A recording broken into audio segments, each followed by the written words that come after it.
What's up, guys? This is day 76, I think. Starting off with neutral grip pull-ups with fat grips. So I'm supposed to be doing partial reps here, and I think the only problem I had with these sets is that I wasn't so sure how low to go, because I felt like I was meant to go down like 90 degrees, but I felt that I could do more, so I was like, let's just go as low as you can go while being able to do 6 reps. So I ended up doing closer to full range than partial range, I think, but I think in the last set you'll see me try to go less and hold it more, which I think obviously is a little more has a little more carryover to arm wrestling, but at the same time I'm sure it's fine. So that's kind of what I did. So yeah, let me know what you think, if there's any value in going less range on purpose. The only thing is my left wrist was hurting from the fat grips, but besides that my grip was okay. It wasn't too hard.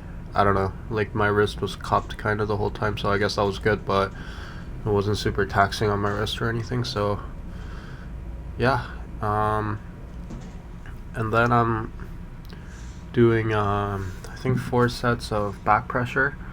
So the thing is, it says low pulley, and when I've seen these workout videos, I noticed the pulley height is a bit lower than what I use, because I usually try to get a pulley like parallel, like straight ahead, and then just pull straight back. And what I'll do is I'll try to keep my arm vertical, get as tight as I can, and move everything backwards, but like straight back. But when I see these, like, I guess, I don't know, like pro guys working out, they'll basically hinge on their elbow and lift the weight up like a small range curl almost, and the pulley will be like a lot lower. So I'm trying to emulate that a little bit, where I try to like stick my arm up on my knees like as high as I can to make the pulley height a little lower, and trying to actually get some range of motion in the movement where I'm actually like driving my forearm up instead of just holding it in the same place and like rowing it back in a way, if that makes sense. So I tried doing that, and then here I started off with 60 pounds, went up to 70, and I was supposed to do 10 reps with the 70, and I right away realized it was not even close, so I tried it, and then it just went back to 60. So the first set I did 12, the second set I did 10, and so on. So this is the second, I think, and my left wrist was getting sore, really sore again, so I just stopped and mostly focusing on my right again. Like, I'll definitely also train my left, but just not today, and I don't care that much if my left falls behind a little bit. So yeah, the one thing you'll notice is I sort of switch the way I'm doing these to the way I mentioned before, where like how I would normally do them. My elbows kind of slid down, and I'm kind of dragging back instead of like doing I guess like hinging on my elbow and driving my forearm up, as I said. But that's because I just felt that it was so hard to do it the first way, where like the way I see people do it, so I just kind of went back to the way I usually do it. So maybe that's one thing I can change next time, maybe lower the weight a little bit. But yeah, and then after that is isolated pronation on a low pulley, so 3 sets of 15. And this, I guess one thing I was thinking of while I was doing this is trying to set up from a really supinated and like carved in position, so I can get like maximal like contraction, if that makes sense, so that I can start in like as much of a supinated position as possible in the beginning. And one thing I noticed when I was doing these is towards the end of the motion, I would end up having to kind of finish it out with like the bottom of my wrist on the thumb side a little bit, where I had to like kind of dump my wrist and sort of push it to the end with my basically thumb side, like bottom of my wrist, instead of just keeping the wrist rise locked the entire time and just simply like rotating your arm, if that makes sense. And I guess that makes it not like kind of slightly not pronated. So if you see like my arm angles lifting just a little bit at the top, but I just felt that like maintained the connection to my pronator. It's like fully contracting my pronator versus like fully twisting my arm, if that makes sense. It just felt like I was like continuing the pressure instead of if I had my arm angle, like my forearm just like parallel to the floor the entire time, I first of all wouldn't have been able to finish out the last bit range of motion, and it kind of felt like weird. I don't know, I wasn't feeling the tension of my pronator the entire time. So that's kind of one thing I was thinking about. And then the first set ended up being really hard, and I got like crazy pumped or like sore after that, so I just kept going down by 5 pounds each set. So I don't know what that means, maybe just that I have bad conditioning or something, but anyways, that's how the set went. So let me know, this is the first time trying it, so give me some feedback if you have any. And then these are hammer curls on bench.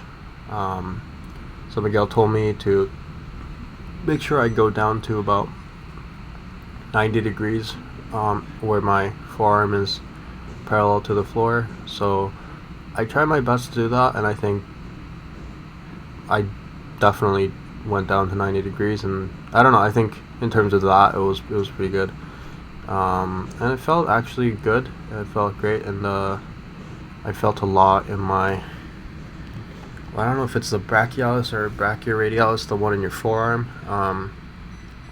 Only thing is, maybe if I had chalk it would be better, but there's just no way for me to hold on to the dumbbell. So I've always noticed this, so even if I start at the bottom and grip as hard as I can, it'll just slide down, and eventually I'll just be pushing the dumbbell up with like the top of my hand. I won't actually be able to get a good grip on it, but I still try to maintain my riser. And like, I mean, I guess it's not the primary focus of it. And my wrist does get a little sore after doing these, but that's pretty much it, honestly. Besides that, the arm part felt pretty good. Almost my wrist was the limiting factor to my arm here. I meant to do 4 sets of 8, no, 4 sets of 8, I think. Okay, so this is the 3rd set. So on the 4th set, I think I did like a couple more reps and went pretty close to failure, just because I felt like I wanted to feel the, I don't know, just the burn a little more. So yeah, at this point my left wrist is also still pretty sore, so I knew that if I did this it would get really inflamed. So that's what happened to me last time, so I'm kind of skipping out on it again. Yeah, so I'm just gonna drink some water. You guys can keep watching.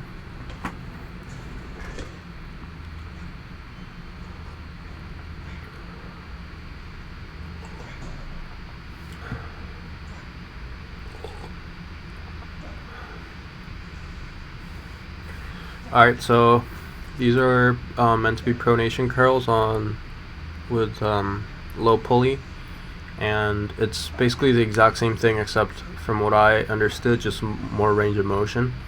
And I thought because it's more range of motion, I should be able to do at least the same weight, but it felt kind of harder, and it felt almost like, basically I felt that what I did last time was exactly the same as this one, where basically my goal is to just get my pronator, like target my pronator, and I felt that I ended up doing the exact same thing. So maybe I didn't really understand the difference, and I ended up moving like less weight than the first one too, so I was kind of disappointed with that. I felt like I didn't really get the workout. So yeah, I mean, yeah, that's kind of what ended up happening, but still did the reps. So I mean, it's not like a terrible thing or anything, but that is what it is. And you can see me like kind of fidget around with my leg position a lot, because Miguel told me to put my left leg forward and really stand like over the pulley, but I felt just kind of more comfortable standing back like that, and then I'll be like, oh wait, but I should like come closer, and then you kind of see me doing that. But I don't know, I feel like it didn't matter that much, but let me know if you feel like it does. And And then after that, finally I do 3 sets of 12 on with the riser curls, and these I felt really weak in. So normally I feel that I could do reps with a 30 and maybe less than 15 or 12, but like 8 reps with 40 pretty comfortably. But this time 20 was pretty challenging, and I ended up having to lower the weight a little bit. And I think just I talked to Miguel about this, my hammer curl muscles are really sore, and just overall my riser is also taxed. But yeah, I think overall it was a great workout. I feel it a little bit right now, but surprisingly not too sore, so I guess that's a good sign. And I've definitely never done this much volume before, and maybe at the very beginning when I was using like 10-15 pounds, but definitely not in a long time. And yeah, I'm looking forward to day 3 bench or chest, tricep, shoulders. But yeah, hopefully I can get that done today and let you guys know. So that was it for the video. Thanks for watching.